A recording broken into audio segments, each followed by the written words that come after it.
آج بھی ہمارے ساتھ بڑے پیارے عالم دین تشریف فرما ہے حضرت علامہ مولانا محمد اعظم نوری صاحب، ان کے بھتیجے حضرت علامہ مولانا حافظ طلحہ مسرور نوری صاحب، آپ ہمارے ساتھ تشریف فرما ہے۔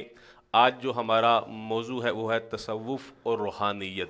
میں حافظ صاحب سے گزارش کروں گا کہ تصوف کا مطلب کیا ہے، یہ بیان فرمائیے گا۔ اعوذ باللہ من الشیطان الرجیم، بسم اللہ الرحمن الرحیم۔ جزا اللہ عنا سیدنا و مولانا محمد صلی اللہ علیہ وسلم ما هو اہلہ۔ سب سے پہلے تو میں AKS ساؤنڈ سسٹم کے تمام جتنے بھی معاونین ہیں ان کا تہہ دل سے شکر گزار ہوں کہ انہوں نے اتنی خوبصورت اور پر نور ساعتوں کے اندر ہمیں اس پلیٹ فارم کے اوپر جمع ہونے کی سعادت دی۔ اللہ پاک سے دعا ہے اللہ پاک ہمیں رمضان المبارک کی یہ پر نور ساعتیں مکین گنبد خضرا محمد مصطفیٰ صلی اللہ علیہ وآلہ وسلم کی آغوش میں گزارنا بھی نصیب فرمائے۔ آمین۔ علامہ محمد اقبال رحمۃ اللہ تعالی علیہ نے کہا تھا کہ خدائے لم یزل کا دست قدرت تو زباں تو ہے، یقین پیدا کرے غافل کے مغلوب گماں تو ہے، مکاں فانی مکیں آنی ازل تیرا ابد تیرا، مکاں فانی مکیں آنی ازل تیرا ابد تیرا، خدا کا آخری پیغام ہے تو جاویداں تو ہے۔ یہ جو تصوف کے اوپر علامہ صاحب آپ نے مجھ سے سوال کیا، یہ ماشاءاللہ ایک ایسا لفظ ہے کہ اس کے 4 حروف ہمیں تو دکھنے میں 4 نظر آتے ہیں، لیکن ان 4 حروف کے پیچھے بہت سارے حقائق جو ہیں وہ چھپے ہوئے ہیں۔ اللہ پاک نے قرآن مجید کے اندر ارشاد فرمایا، بسم اللہ الرحمن الرحیم۔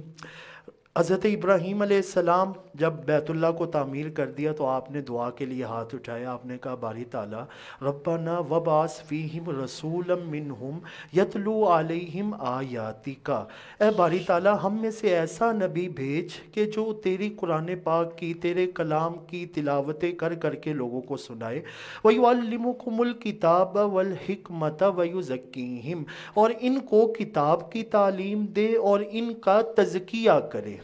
مفسرین کرام امام جلال الدین سیوطی رحمۃ اللہ تعالی علیہ تفسیر در المنصور کے اندر، امام بیہقی کی شعب الایمان کو اٹھا لے، دیگر مفسرین محدثین، انہوں نے کہا یہ جو تزکیہ ہوتا ہے نا، جس طرح ہمارا ظاہر اجلا اور شفاف ہم رکھتے ہیں، اسی طرح اہل اللہ ہمارا باطن کو صاف اور اجلا اور شفاف رکھتے ہیں۔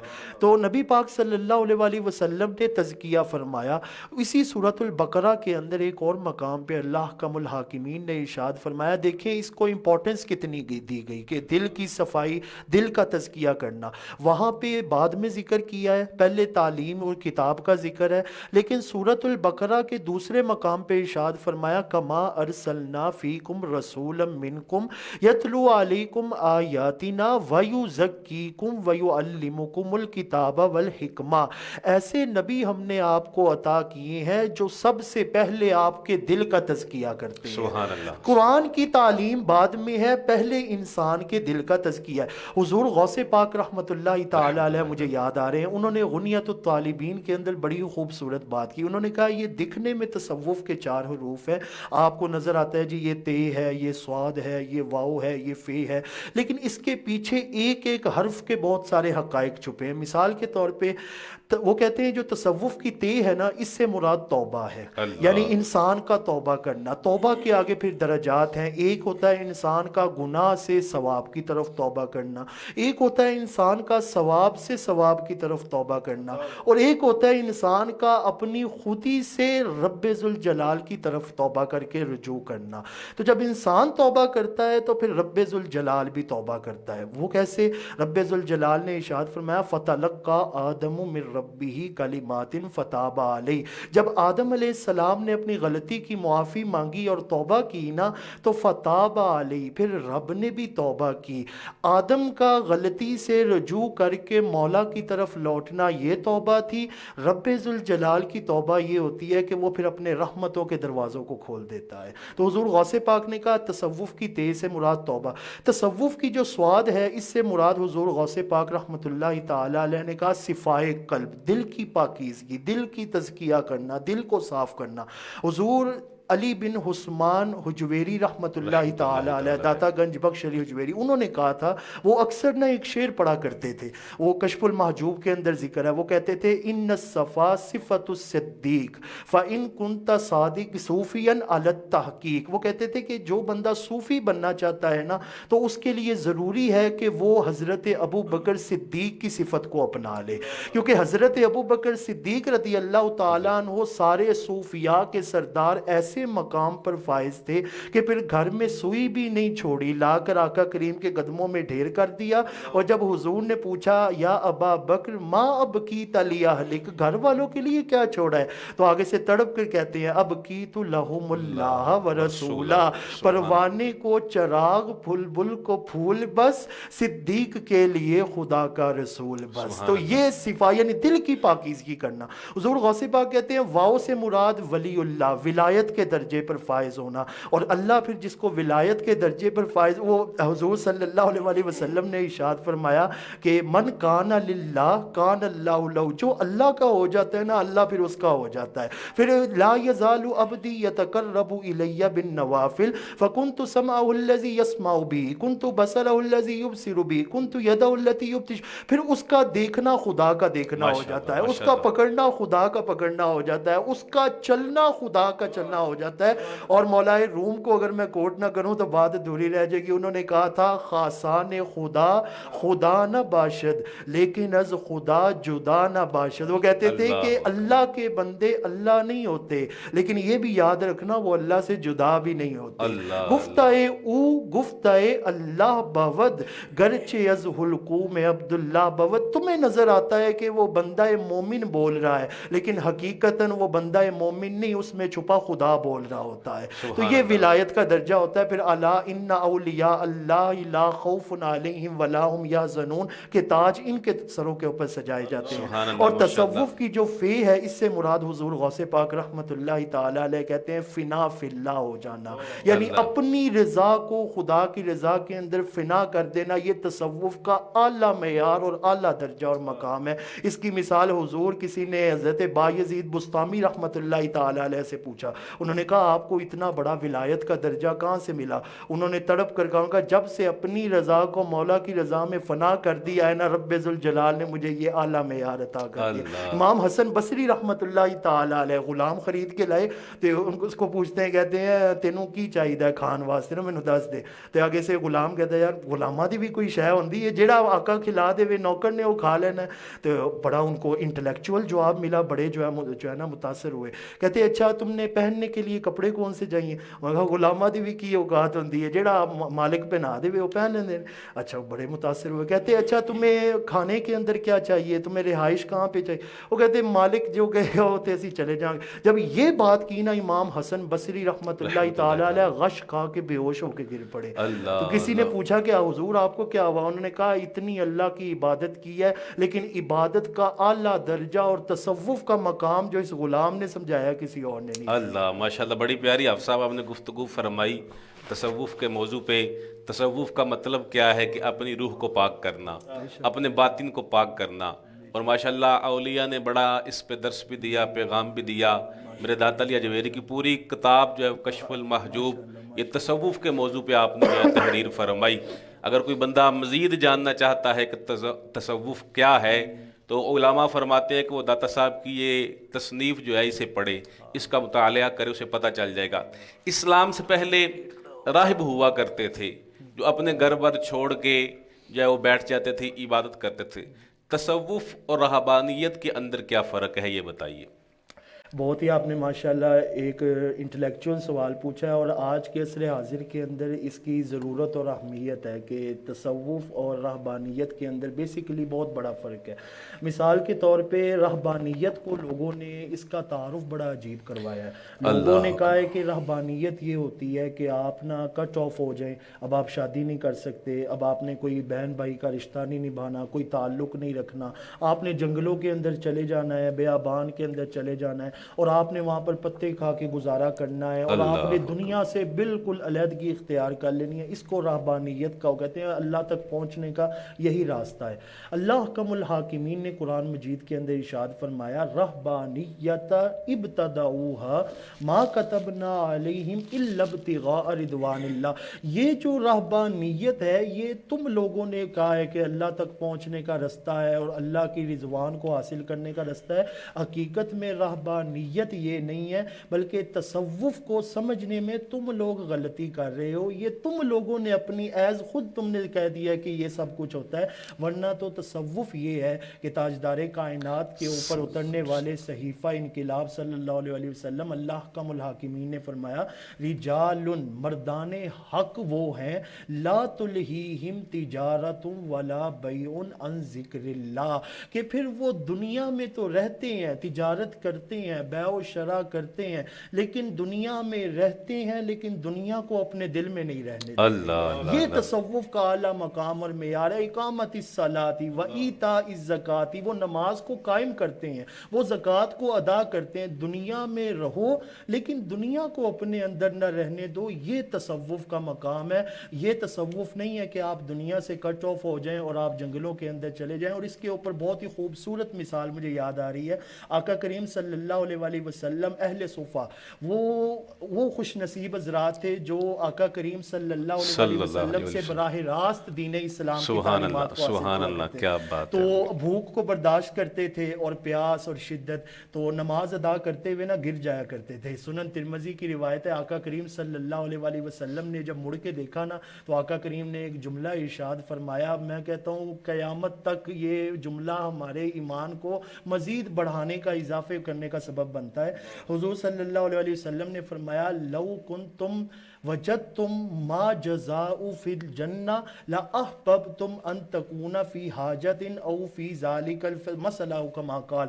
اگر تمہیں پتہ چل جائے نا کہ یہ جو تم بھوک برداشت اور یہ سارا کر رہے ہو اس کا جنت میں رب ذوالجلال نے تمہارے لیے کیا درجے رکھے ہوئے ہیں، تو تم یہ پسند کرو کہ مولا ہماری ساری زندگی اسی کے ساتھ. اللہ یہ تصوف کا اعلیٰ مقام اور معیار اور درجہ ہے. تو جو دنیا میں رہے لیکن دنیا کو اپنے اندر نہ رہنے دے، اس کو تصوف کہتے ہیں. اور جو بالکل کٹ آف ہو جائے اور جا کے جنگلوں میں، تو یہ رہبانیت ہے اور اس سے اللہ حکم الحاکمین نے ہمیں بچنے کا حکم دیا. ماشاءاللہ بڑی پیاری آپ نے بات بیان کی کہ تصوف کا یہ مطلب نہیں ہے کہ دنیا کے اسباب چھوڑ دیں. مطلب یہ کہ دنیا کے اسباب بھی رکھیں لیکن دل کے اندر خدا اور مصطفیٰ کی یاد ہو. اور جیسے وہ کہتے ہیں نا کہ توکل کا نام یہ نہیں ہے کہ آپ ترک اسباب کر دیں، بلکہ اسباب بھی ہوں لیکن نظر مسبب الاسباب پہ ہونی چاہیے. اللہ اکبر. اللہ کریم آپ کو سلامت رکھے. میں چاہوں گا کہ صحابہ کرام علیہم رضوان کے کوئی اقوال و افعال کے حوالے سے تصوف کے متعلق کچھ بیان فرمایا ہے. ماشاءاللہ یہ آج کے ناظرین اور سامعین جو ہمارے پروگرام کو دیکھ رہے ہیں ایک ساؤنڈ والوں کو، وہ ان کے لیے بڑا ہی آج کا یہ ایک نالجیبل جو ہے وہ پروگرام ہونے جا رہا ہے. اکثر لوگ اعتراضات کرتے ہیں جی کہ اولیاء اللہ یہ کرامتیں کرتے ہیں، یہ سارا کرتے ہیں، تو یہ کبھی صحابہ کرام نے بھی کیا ہے یا صحابہ کرام سے آپ یہ چیزیں دکھا دیں کبھی انہوں نے بھی اس طرح کا کوئی کیا تھا. آقا کریم صلی اللہ علیہ وسلم کے اصحاب کا اگر ہم ان کی حیات و تعلیمات کا مطالعہ کریں تو ہمیں پتہ چلے گا کہ اہل تصوف جتنے مقام کے اوپر صحابہ رسول محمد مصطفیٰ صلی اللہ علیہ وسلم فائز تھے اور کوئی بھی فائز نہیں تھا. آقا کریم صلی اللہ علیہ وسلم امام طبرانی نصیب تھا ہم نکلے تو ہمیں اپنی برادری کے لوگ ملتے ہیں، جب وہ نکلتے تھے انہیں محمد مصطفیٰ صلی اللہ علیہ وسلم تھے. تو وہ ملاقات ہوئی تو آقا کریم صلی اللہ علیہ وسلم نے پوچھا کیف اصبحت اليوم یا حارث، اے حارث تم نے صبح کس انداز میں کی ہے؟ تو آگے سے حضرت حارث رضی اللہ تعالیٰ عنہ کا جواب سنیے. آپ کہتے ہیں یا رسول اللہ یا حبیب اللہ صلی اللہ علیہ وسلم، میں نے صبح اس انداز میں کی ہے کہ میں ایمان کی حقیقت کو پا چکا ہوں، میں نے ایمان کی حقیقت کو حاصل کر لی ہے. انہوں نے کہا اچھا ایمان کی حقیقت کو کیسے حاصل کر لی ہے؟ حضرت حارث کہتے ہیں یا رسول اللہ صلی اللہ علیہ وسلم میں نے ایمان کی حقیقت کو اس طرح حاصل کر لیا ہے کہ کأنی انظر ربی عرشی بارزن او کما قال. اب میں جب نگاہوں کو اٹھا کے آسمان کی طرف دیکھتا ہوں نا تو مجھے آسمان نظر نہیں آتا بلکہ اللہ کا عرش اپنی نگاہوں کے سامنے نظر آ رہا. اللہ اکبر. اہل الجنت یتنعمون فی الجنہ و اہل النار یتعذبون فی النار او کما قال، جنتیوں کا جنت کے اندر نعمتوں سے لطف اندوز ہونا اور جہنمیوں کا جہنم کے اندر عذاب میں مبتلا ہونا، یہ میں اپنی آنکھوں سے دیکھ رہا ہوتا ہوں۔ جب اللہ آقا کریم صلی اللہ علیہ وسلم نے یہ سنا نا، تو آپ نے کہا کہ بس الزم، اب اسی کو تھامے رکھنا، اسی حقیقت کو ہاتھ سے جانے نہ دینا، یہی ایمان کا اعلیٰ مقام ہے۔ اور روایت کرنے والے صحابی کہتے ہیں کہ آقا کریم صلی اللہ علیہ وسلم نے یہ جملہ 3 مرتبہ ارشاد فرمایا، الزم الزم الزم، اس کو تھامے لازم رکھنا، کر لو۔ یہی ایمان کی حقیقت کا معیار اور ایمان کی معراج ہے۔ حضرت ابو بکر صدیق رضی اللہ تعالیٰ عنہ، لوگ کہتے ہیں جی اولیاء اللہ کرتے تھے، اصحاب نہیں کرتے تھے، آپ کو میں روایات چاہتا ہوں، امام طبرانی نے اسے کوٹ کیا، امام بیہقی شعب الایمان، حافظ ابن کثیر تفسیر ابن کثیر، امام جلال الدین سیوطی رحمۃ اللہ تعالیٰ علیہ اسے تفسیر الدر المنصور میں لائے۔ حضرت ابو بکر صدیق رضی اللہ تعالیٰ عنہ حالت نزع، آپ کی بیٹی حضرت عائشہ صدیقہ رضی اللہ تعالیٰ عنہ وہ پاس بیٹھی ہوئی ہیں، تو حضرت ابو بکر صدیق کہتے ہیں بیٹی میں تو دنیا سے جا رہا ہوں، تو میرا ایک باغ ہے کھجوروں کا، ادھر 20 وسق کھجوریں ہیں، تو وہ 20 وسق کھجوروں کی آج کی اگر آپ دیکھیں تو وہ تقریباً 2 ٹن کے قریب لگ بھگ بنتی ہیں، اتنی زیادہ تعداد، تو لاکھوں میں اس کی جو ہے تعداد، تو کہا یہ جو ہے نا 20 وسق کھجوروں کا تم نے یہ کرنا ہے، اس کی کلیکشن کر لینی ہے اور اس کو وراثت میں تقسیم کرنا ہے، تو اپنے 2 بیٹوں کے نام لیے اور اپنی 2 بیٹیوں کی بجائے 3 بیٹیوں کے نام لیے۔ تو حضرت عائشہ صدیقہ رضی اللہ تعالیٰ عنہ کہتی ہے بابا جان لگتا ہے حالت نزا کا وقت ہے، تو آپ کو صحیح طرح سے اندازہ نہیں ہے، 2 بیٹے ہیں اور 2 ہی ہم بہنیں ہیں، بیٹیاں ہیں آپ کی، یہ تیسری آپ نے بیٹی کہاں سے گنوا دی؟ تو آگے سے حضرت ابو بکر صدیق رضی اللہ تعالیٰ عنہ کہتے ہیں کہ تمہاری دوسری امی جان سے ایک بچہ پیدا ہوگا اور وہ بچہ بھی مؤنث ہوگی اور وہ تمہاری بہن دنیا میں آئے گی، تو اس کی وراثت کا حصہ بھی تمہارے لیے میں تمہیں بتا کے جا رہا ہوں۔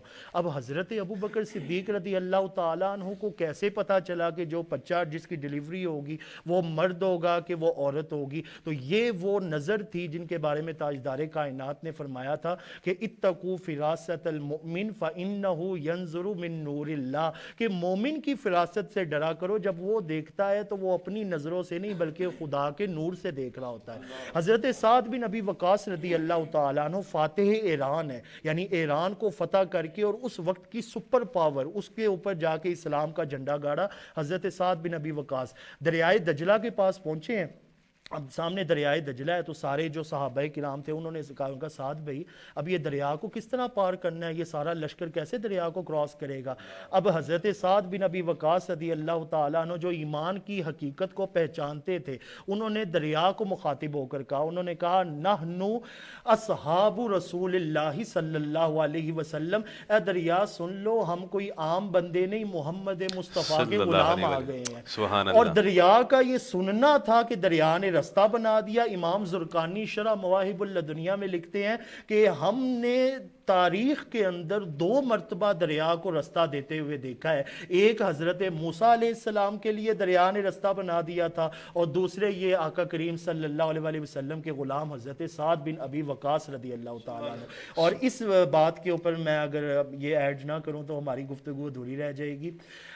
3 بھائی تھے، حضرت عائشہ صدیقہ رضی اللہ تعالیٰ عنہ آپ کے دور کے اندر نا، تو وہ ایک کا نام تھا ربیع بن حراش رضی اللہ تعالیٰ عنہ، ایک کا نام تھا ربیعی بن حراش رضی اللہ تعالیٰ عنہ، اور ایک کا نام تھا مسعود بن حراش رضی اللہ تعالیٰ عنہ۔ امام ابو نعیم اسے حلیۃ الاولیاء کے اندر لے کر آئے ہیں، اور ماشاءاللہ قبلہ ڈاکٹر اقبال شاذلی صاحب دامت برکاتہم بیٹھے ہیں، تو اہل علم کا تصرف ہوتا ہے، تو میں ان کی وساطت سے ان کے قدموں کو ہاتھ لگاتے ہوئے میں اگر اس کا معنی بتا دوں تو یہ حلیۃ الاولیاء، یہ امام ابو نعیم نے اپنی کتاب کا نام اتنا خوبصورت رکھا ہے، اولیاء اللہ کا زیور، سبحان اللہ، اتنا خوبصورت نام ہے۔ تو امام ابو نعیم حلیۃ الاولیاء کے اندر لکھتے کہتے ہیں یہ 3 بھائی تھے، تو اب 2 بھائی جو ہے وہ کاروبار کے اندر مصروف تھے، تو ایک بھائی وہ کہتے ہیں وہ اللہ کی عبادت کرنے والے اور متقی پرہیزگار بندے تھے، تو اچانک ہمیں خبر ملتی ہے کہ جی وہ ہمارے بھائی کا انتقال ہو گیا۔ کہتے جب ہمیں یہ پتہ چلا نا تو ہم فوراً اپنا کاروبار جو ہے اس کو مائنڈ اپ کر کے ہم آگے، تو ہم نے آ کے کہا، ہم نے کہا جی ہم آپ دیکھتے ہیں، تو ہم نے اپنے بھائی کا جو ہے نا سارا ان کو غسل وغیرہ دیا، تو کفن وغیرہ ان کی تکفین اور سارا کیا۔ کہتے اچھا اب کفن کے اندر ہے تو کچھ تاخیر ہو جاتی ہے، آپ کو پتہ ہے جنازے کے لیے جو فلاں شخص آ رہا ہے فلاں شخص آ رہا ہے تو آپ اس کے لیے تھوڑا سا جنازے کو تاخیر کر دیں.